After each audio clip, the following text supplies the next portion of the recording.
Thousands of steam enthusiasts from across the country are expected to visit the Great Dorset Steam Fair over the next few days. The event at Tarrant Hinton near Blandford has cost more than £1 million to stage. 2,000 exhibits are on display, including tractors, engines and lorries. Well, our reporter Martin Dowse is at the fair now. Martin. Debbie, the thing about these fantastic machines is they don't just come here to Dorset to sit around looking pretty. These are all versatile working machines, and in this corner of the vast site the particular skill is wood sawing, and this is how it works. Onto the conveyor belt goes a hefty tree trunk, and then that rather vicious looking saw there goes to work. It's powered by this 100-year-old engine over there, which is owned by the Dorset County Museum, and it can reduce that to a perfect plank in a matter of minutes. Well, while that's doing its thing, we'll wander over here. As you can see, they come in all shapes and sizes. This one may look small, but it's still a chip off the old block. If we wander over here, here's another engine that's also in action. This is 100 years old as well, and this one is from Hampshire. This one's almost finished its plank, and Mark Hurlston is the man in charge of wood sawing. Mark, why is there such a fascination with keeping these machines working and in working order? Well, we're trying to preserve history here, and it's nice to be able to see a finished product actually come off. A round log to a plank, the finished product. And where would you have found equipment like this when it was in its heyday? They were used mainly on larger farms and large estates, and they would be used to cut the wood for the estate or for the farm, fencing, sheds or whatever. So it's its own mobile sawmill, effectively? Yes, it was, yeah. OK, Mark, thanks very much. Well, here you go. This one has just finished its plank, straight off the production line. They came here, they sawed, they made a perfect 4x2. Martin Dowse, thank you very much indeed. Looks terrific.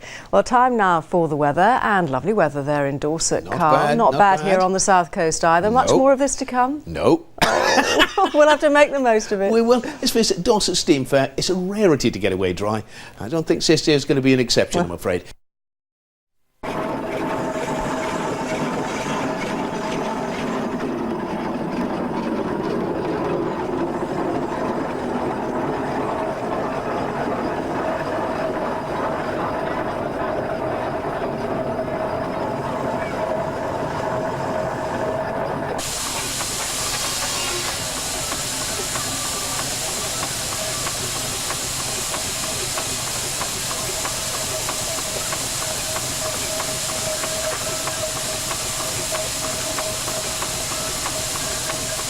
Mark, OK, why the fascination with keeping these? It must take a hell of a lot of work to restore them, keep them working.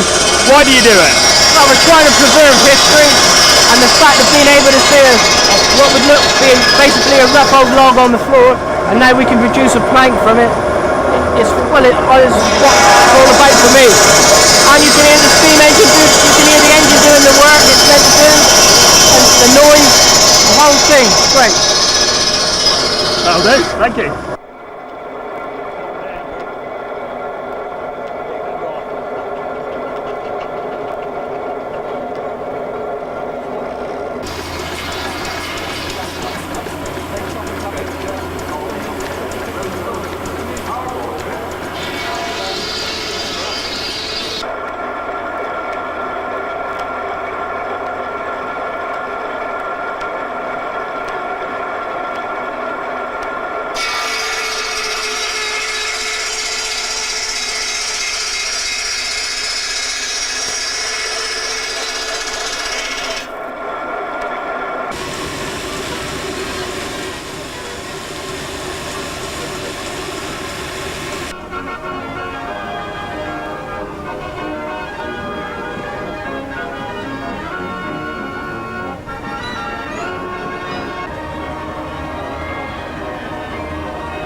sir. Good afternoon, sir. Who might you be?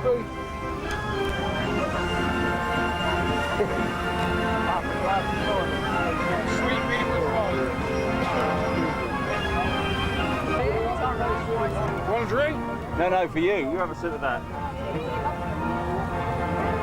Take a swig for me. Cheers.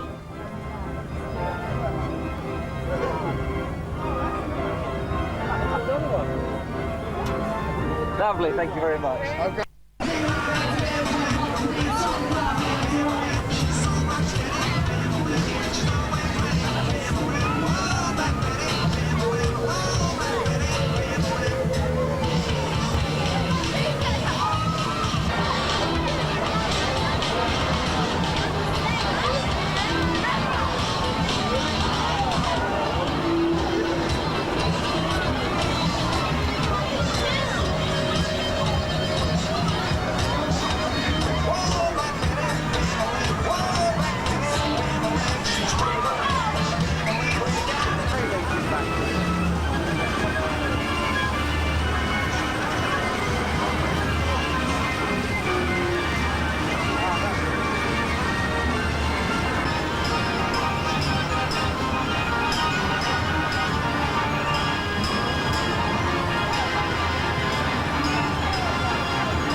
Right, ladies and gentlemen, it's a lovely day here today, isn't it?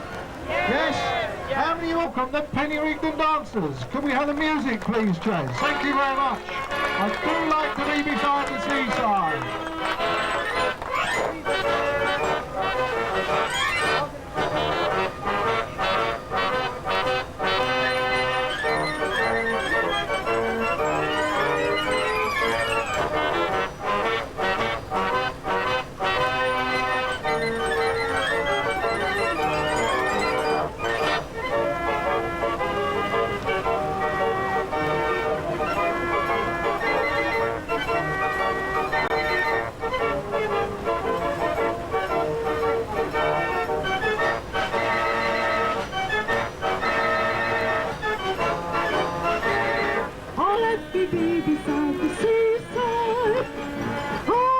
Beside myself with glee.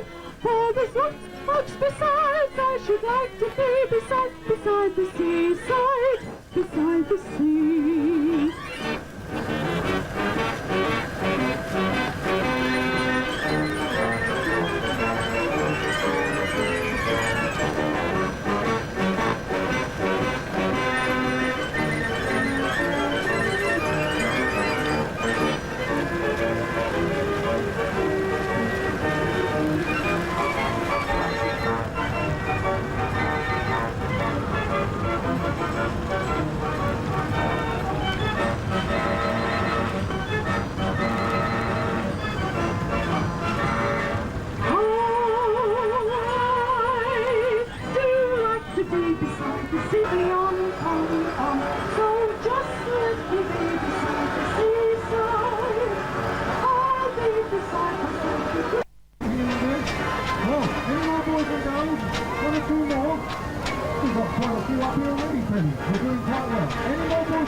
We want to get off!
Close it.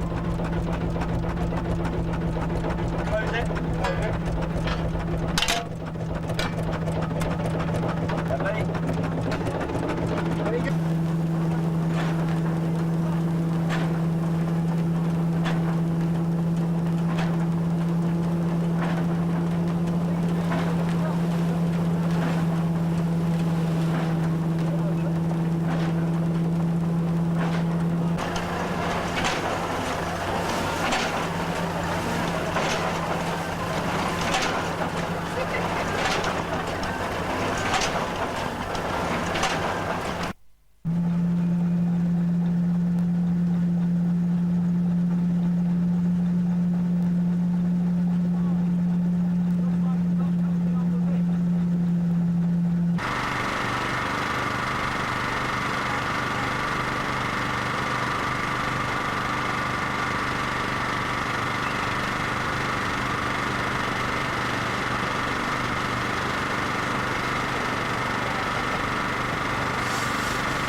Here comes our steam bus. We've got the two Dennis charabancs. They're giving rides around this working area. And queue up there, and you can have a ride.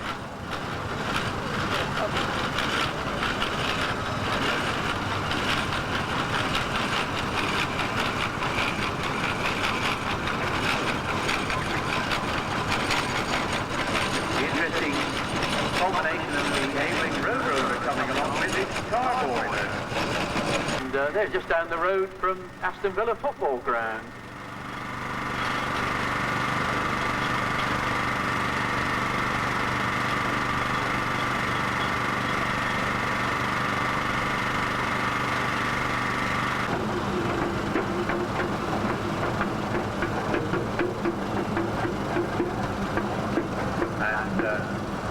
An interesting Wallace Stevens Advance road roller. Interestingly lined out in the colour of the Potterbury Council.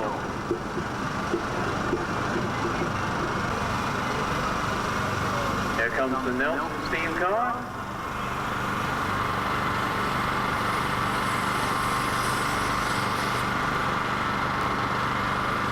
It's unfortunate that the ground is so rough.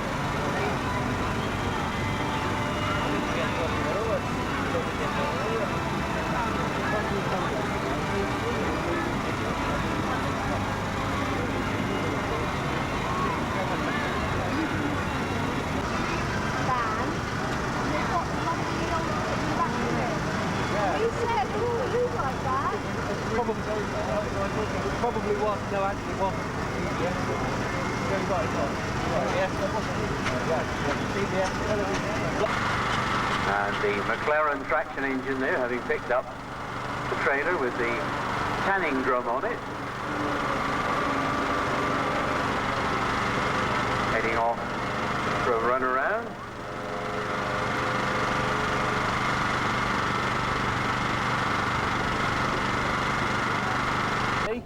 Really? Are you ready? Make sure you don't hit my head, will you? All right, let's do it again now. Ready, go.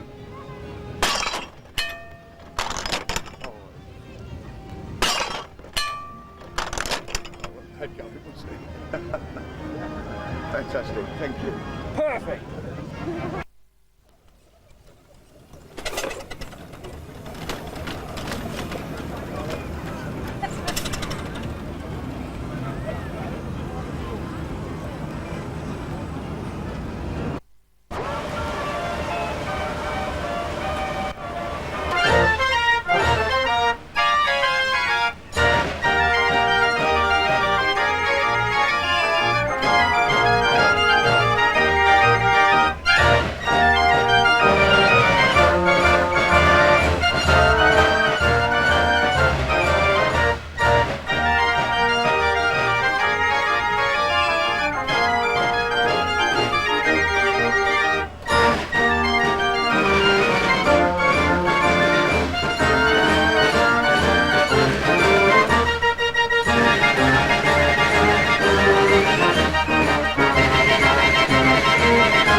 So I'm Martin Oliver, Assistant Show Secretary to the Dorset Steam Fair. That's fine. Thank you very much. Okay. All right, Martin. First of all, last year with the burrel, the burrels here. And yes. It was billed as the biggest ever. Yeah. And presumably this year, is it going to be even bigger? Well, we haven't got a special section this year, but the show is absolutely enormous again. Our advanced bookings are over the top, better than they've ever been. We've got a fabulous entry of exhibits, over 2,000 exhibits here, including 200 steam engines, over 100 organs. As you can hear, it's really buzzing already on the first day. And the site grows a little bit more every year. Is there room for it to grow anymore? Well, we can't really get any bigger, but we've got a few more exhibits in this year, but I think we've reached saturation point now. I think we may have to go on rotation basis next year. And the visitor numbers, you had around 200,000 last year. Do you know what you're expecting this year? Well, I think if the weather's good for the 5 days, we should peak that, because, as I say, the advanced booking's gone through the roof. Our campsites are full, so really we should have record crowds, I think, this year. I mean, as something that started off on a reasonably modest scale with your dad and it's grown into this, it really has become the show of Dorset. But when you think my dad started this event off 33 years ago with a couple of engines behind a pub, and it's now the biggest steam show of its kind in the world, it's amazing. I was talking to my dad a couple of days ago, and he said the first show cost £120 to put on. This year it's 1.2 million, so it just shows you how much it's grown. It's amazing, really. And will keep on growing. Well, yeah, it just gets more popular every year, but if we get bigger, I have to move site, I think. Fantastic, that'll do us all right. Yeah. Okay.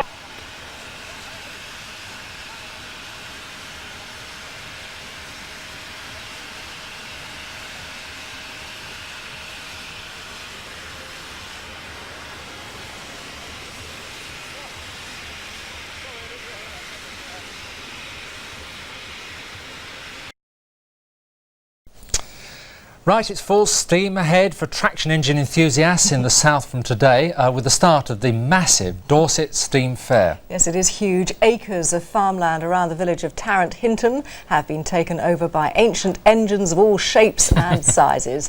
Our reporter Martin Dowse is there now, finding out what there is to get so steamed up about. Over to you, Martin. Debbie, we've been having a good old steamy session down here at what is the 33rd annual Great Dorset Steam Fair. You know, it's hard to imagine that this event started life with a few steam engines gathered behind a pub. Now it's the biggest event of its kind in the world. The weather means it's either a dust bowl or a mud bath. Luckily today we've had a dust bowl. And so here are some of the highlights of the first day of the fair. Cue the organ please, maestro.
Well, this is the grand lineup of some of the finest steam engines in the country. We'll pick on just one of them. This is the Lion, she's from Salisbury. Dave Stone, tell us a bit about your pride and joy. She was built by farriers in 1932 for Annington and Rowland, worked in Fairland use until 1946 and then was retired. Bought by a guy called Ernie Lucas, who kept her into the mid-90s. Then Arthur Thompson bought her and restored her to her former glory. So what was her job of work? She was actually used for hauling the rides from fairground to fairground, and once she was on site, she'd actually generate the power to work the rides. Okay, and presumably it takes a lot of work to keep one of these things in working order? It's a fair amount of work, yeah. There's normally myself and a guy called Stuart and Arthur that run it at the rallies. and we start about 10 o'clock in the morning. We normally finish about midnight. So a lot of elbow grease goes into this. Yeah, a lot of polishing. Okay, Dave, thanks very much. Well, these things don't just come here to sit around looking pretty, they still have a job to do. This one runs a generator, and it sends up to 400 amps of power down through these cables. If we come round the back here and follow them over towards the fairground, you can see that they actually disappear off under the big wheel over there, and that's because they are actually powering it. And what better place to sit back and enjoy a steam-powered bird's eye view of this wonderful spectacle than on the big wheel itself. Back to the studio. Oh, that's lovely. Martin, thank you very much. I just love those steam fairgrounds, don't you? And they work. Such innocent pleasures, yeah, they're not there for show, they work. It's and the organs too. Well, from the Dust Bowl of Tarrant Hinton to our man in Havana in the sports chair. Time for the weather, but Carl is not here in the studio because he's in his element, let me tell you. At the Dorset Steam Fair, you're looking very grand perched up on there, Carl. Thank you, Debbie. For the first time in 3 years, I'm actually allowed to touch something. How about that, eh? It's been a smashing day here down at the Steam Fair. Yes, it's tended to cloud over a bit this afternoon, but that's kept the temperature down. It's absolutely perfect. But this is a sign that the weather is changing, because over Sussex this evening, there are going to be some showers, and I think the next couple of days are going to be rather unsettled. We're going to have some rain, we're going to have some showers, we're going to have some sunshine as well, tending to settle down as we go towards the weekend. Now, if we have a look at that satellite picture, you can see what's happening. That band of cloud has moved up into the channel, is pushed onto the coast, and that is producing 1 or 2 showers at the moment. Those showers going in over Sussex and Kent. There's more cloud out to the west, because underneath that is the next front. And by noon tomorrow, that front will be just about approaching us here at the Dorset Steam Fair. So a rather cloudy day to come tomorrow, and there is going to be some rain around. But as far as tonight's concerned, it is going to be dry, a few clear spells to start with, tending to cloud over as the night goes on. Temperatures, well, the lowest will be down about here, down to about 10, that's 50 degrees Fahrenheit. And then tomorrow morning, it's going to be a rather cloudy start. Now, there might be some bright spells over in the east, but as the morning goes on, the clouds will thicken up. And by about the middle of the morning, we're going to see the first spots of rain over in the west here. That rain will drag its way across the region through the rest of the morning and into the afternoon. Generally outbreaks of lightish rain, but with luck in the west, over here near the Steam Fair, it may well brighten up late in the day with even perhaps a little bit of late sunshine. The highest temperatures will be in the east. They should reach 21, that's 70 degrees Fahrenheit. But here at the Dorset Steam Fair, 18, I think 64, seems much nearer the mark. Now, the unsettled weather is due to continue, because going into Friday, yes, a brighter day, we're going to have some sunny spells around, but there will be a scattering of showers, and round about the middle of the day, early afternoon, there's a chance 1 or 2 of those could be on the heavy side. Temperatures are cool 17, that's 63 degrees Fahrenheit. But by the time we get into Saturday, it's all changed yet again. The sun's going to come out, it's going to be a dry day, it's going to be a fine day. There'll be some patches of cloud around. Temperatures back up to 21, that's 70 degrees Fahrenheit. But on Sunday, a rather cloudy start. I think we'll see some spits and spots of rain to start us off. It will brighten up in the afternoon with a few showers. Our picture tonight, that's by Cody Chester's, and the summary tonight, dry but rather cloudy later. Tomorrow, outbreaks of rain. Splendid, thank you very much. Wonderful. I was just going to say the sound effects sound terrific, because haven't you got Meridian senior sound engineer down there with you as well on that traction engine? Oh, he's here, is Omar. Ah, there he is. Splendid. I thought we'd never see him. Thanks very much indeed. Bye-bye. That's it from us. We'll be back 6 tomorrow. For now, cheerio, good night. bye-bye. Bye-bye.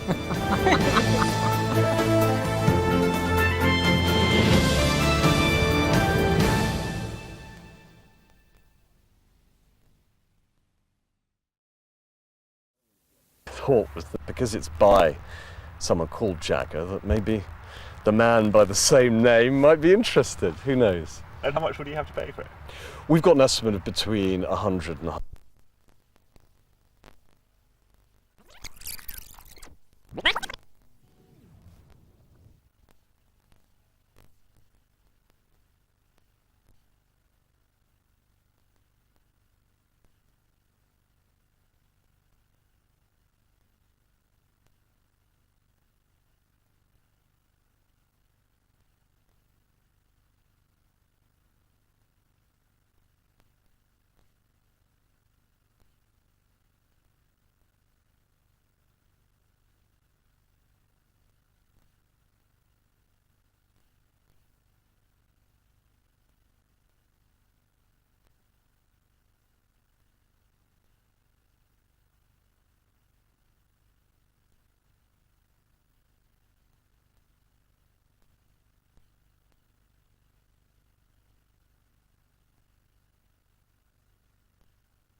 This should impress the neighbours, a 10.5-foot statue carved in the 1920s by someone called Charles Jagger.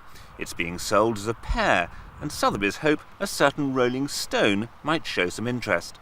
One of the things we actually thought was that because it's by someone called Jagger, that maybe the man by the same name might be interested. Who knows? And how much would you have to pay for it? We've got an estimate of between 100 and 150,000. Statues of politicians are also popular. This 1.5-ton Lenin could fetch £30,000. Michael Heseltine is said to own an even bigger one. And these couple of heavyweights, Roosevelt on the left and Churchill on the right, were recently sold for more than £40,000. You'll find collectors across a vast spectrum for things like this, but there are also present-day politicians who have got collections of political memorabilia, and something like this is completely universal. It may be more expensive than the local garden centre, but some outdoor antiques are almost affordable. This portable greenhouse